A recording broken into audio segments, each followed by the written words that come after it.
the game, Triple H. I get in the ring this week on Piledriver. The Rock and Wrestling Radio Show. You're listening to Piledriver, the Rock and Wrestling Radio Show. I'm Raz and holding Pat at number 4. Wait, did you just say you're holding Pat Patterson on all fours? No, idiot. It's an expression. Papa Roach with Last Resort.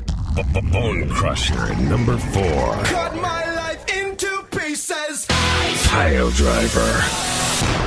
Raz goes one-on-one with the game, WWF Triple H. Hey, Raz, is he that damn good? You bet your fat ass he is.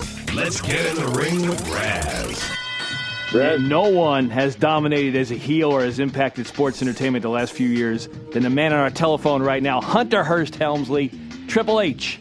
How you doing, man? How are you, sir? I'm very good. I want to talk about a couple of things. Are you really that damn good? I believe that I am. Yeah, I think that if you're in our business and you don't think you're that damn good, and then you shouldn't be in this business, because this is all about rising to the occasion and being the best, and getting in that ring and trying to, no matter what, steal that show. And if you don't think that you're that good that you can steal that show every night, then you need to go and do something else for a living, because then everybody's going to mow you right over. Since 1995 and then 1999, which was the time a lot of people will mark as the time you turned heel, how does it feel to be a superstar and at the same time being what could be the most hated man in sports entertainment? It's great. I love that side of it. You know what I mean? It's almost an impossibility to do now, but if I could stay the most hated man in this business forever, I would do it. I love that. I've never been big on, getting the fans to chant for me or anything like that. So it, to me, is I wrestle the way I wrestle. If they, sometimes they do cheer for it, depending on who I'm with, and other times they hate it. And that's cool with me, whatever they want to do. As long as they respect what I do, and I think that's where I'm at now in the business is, people respect what I do. They might hate me, but they look at what I do and they go, wow, boy, he really is, he's damn good. And if I spend my $30 or whatever to buy a pay-per-view and Triple H is the headline on there, I'm getting every penny's worth. There is some rumor that you're going to go face. Well, rumors are rumors, You never, just when you think you know where Triple H is going, don't you worry, I got another ace up my sleeve. Now, let's talk a little bit about DX. You think you'll ever reunite once Billy Gunn gets back off of his Well, you never say never. You know what I mean? People ask me all the time, you think Shawn will ever come back? Or, you think you'll ever wrestle Shawn? Or you think you'll ever team up with Shawn again? Never say never. I mean, it's... you never know in this business. For right now, I feel like DX has kind of run its course, The one thing that all of us agree on in DX is that we don't want to be cheap versions of like the Four Horsemen did, what I mean, and bring Paul Roma in, and you know what I mean, or do something else where people go, that's not the Four Horsemen, and or a bunch of old guys trying to hang on to something that was over 10 years ago. If it's run its course and it never happens again, we changed the business, man. We did. You know what I mean? We were pioneers. We changed the business, and we did all the crazy stuff, and that's cool, and I'll always be proud of that. If it never happens again, that's cool. If it does, I'll look forward to that too. Is there a reunion possible with Chyna in the future? I mean, she's had such a push the last couple of months. Yeah, again, never say never. You know what I mean? With our business right now, stuff changes and happens so fast that you think you know where you're going on Monday, and by Thursday we're in a different direction. You know what I mean? And it's one of those things you never want to say no, that won't happen, because it could. Again, I think that was something. What we did, the stuff that Chyna and I did for a long time was great stuff. But for both of us, it kind of ran its course a little bit, and for us both to grow as performers, we needed to be separated from a television standpoint, and to do our own thing. It's helped her, and it's been good for me too. Now, whether we would ever get back together and do a big, huge deal, that certainly could happen down the line. You never know, Please tell me you could bench more than she can. You know what? I don't bench anymore. Probably can. At some point in time, there was probably a very close race going on there. I remember the first time I trained with her, and I had just come off the road, and we went to the gym and trained, and I was like, geez, she was benching so heavy. I was like thinking, God, boy, I hope I can do as much as she can. In a minute, she was about to go way above me. I think I did like one more rep than her, only because I had to. Yeah, that would be different. Yeah. Piledriver. Now, Let me ask you about this push that you've had the last couple of years, and you've been on top of your game. Do you think other things will advance for your career? I mean, sports entertainment has become so popular, and movies and TV offshoot for so many people. Do you see yourself going that way?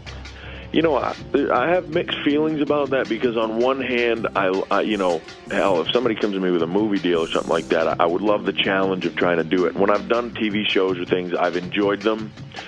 But my first passion and my first love is this business. And I, unlike some of the guys, and this is not a knock on anybody, but I like the other side of the business too. I like that back side of the business. I like the storylines. I like the creative. I like the production aspect. I like the direction. I like all that stuff. A lot of guys don't like that. They like being in the ring. That's it. They don't want to deal with any of the other stuff. You sound like you're angling for Mick Foley's job there. Yeah, I could be, But it's something for me that, like if the movie things or whatever didn't happen, I wouldn't be upset about it, because I'm still extremely passionate about this business. Some guys get to in this business and they get to the top, and then so it's like they get to the top of this and they're looking for that next challenge, so they're thinking, I wish I could get in the movies. I wish I could get in the movies, stop having to take bumps. I like taking bumps, and I love this business. I think even if, if I went and made movies or went and made a movie and, had this huge movie career, I would still stay involved in this business, because it's, I just love it. You know what I mean? I really do. I can't get enough of it. Man, The Rock is wearing them $1,500 shirts. I mean, you must look at that and go, I saw a pretty good money on that. I saw a little thing on Extra on Rock on TV, and for a guy that wears a $1,500 shirts, I didn't know you could buy them from an 18-year-old pimply-faced kid at a department store in the mall. Was The Rock one of your toughest matches ever with that Iron Man match? You know what? It was one of my most challenging matches ever, because in this day and age, people's attention spans are so short, and we've conditioned the fans to Raw and to SmackDown, to it's crash television. The matches on TV are 5 minutes. They're 4 minutes or 6 minutes. It's very quick. The action is furious, fast, and it's over with. And there's run-ins, and there's all these different things. And there was a lot of doubt from a lot of people. The old-timers all say, the guys today can't wrestle and they can't work. They couldn't go 60 minutes if they had to. We did it all the time. And then your people from today said, I don't think the fans want to see somebody go 60 minutes.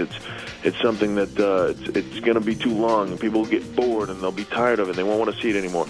It was one of my proudest matches, because it was such a challenge, and I feel that Rock and I both went out there for 60 minutes. I think that probably about the 50-minute mark, people started looking at their watches going, holy cow, 50 minutes has gone by. Mm-hmm. I don't think it was something where they went, 30 minutes in, they were going, all right already, come on. Shawn Michaels would claim that he was the best hour-long wrestler ever. Well, I mean, that's subjective. I mean, I'm sure Shawn feels that his matches are great, and I'm sure I feel my matches are great, and I'm sure Rock thinks all his matches are great. You know what I mean? That's subjective. Is a different style, a different time. Shawn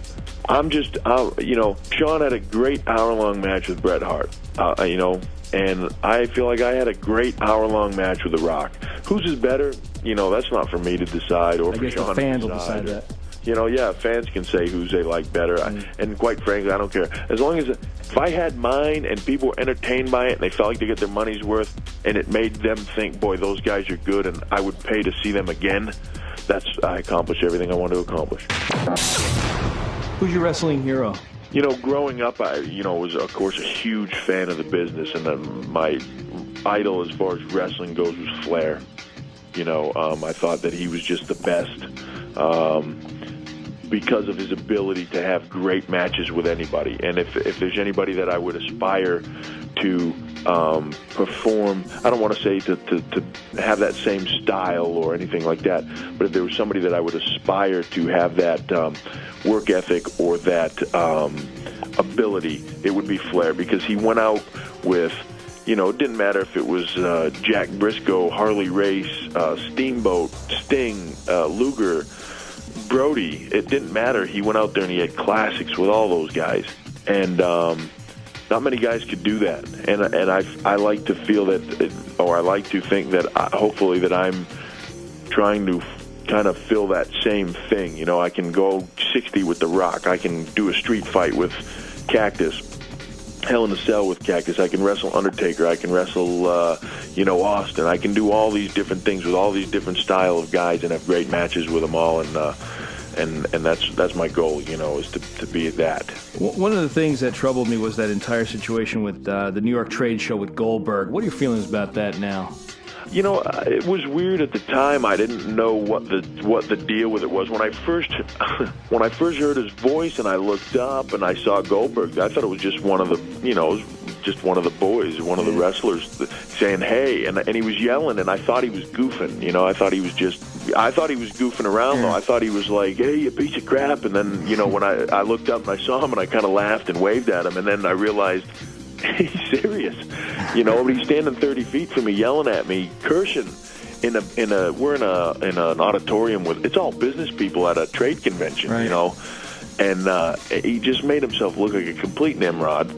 I'm sure he realized that after. I don't really know. I've not talked to Bill, or I've only met him one time, and I've heard that he read something on the internet and he was upset about it or whatever.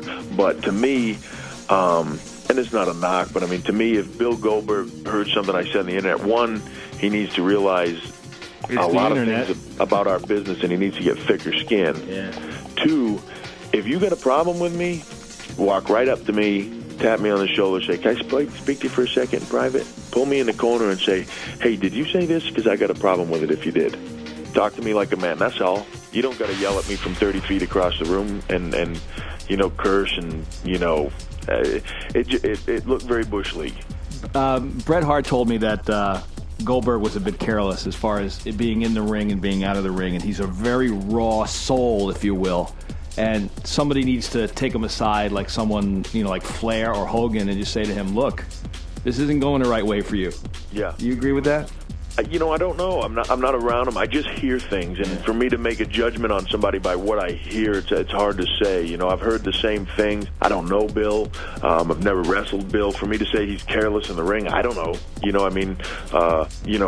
He kicked Brett and got a concussion. That could have been an accident. Things happen. I really don't know. For me to make that judgment would be difficult to say.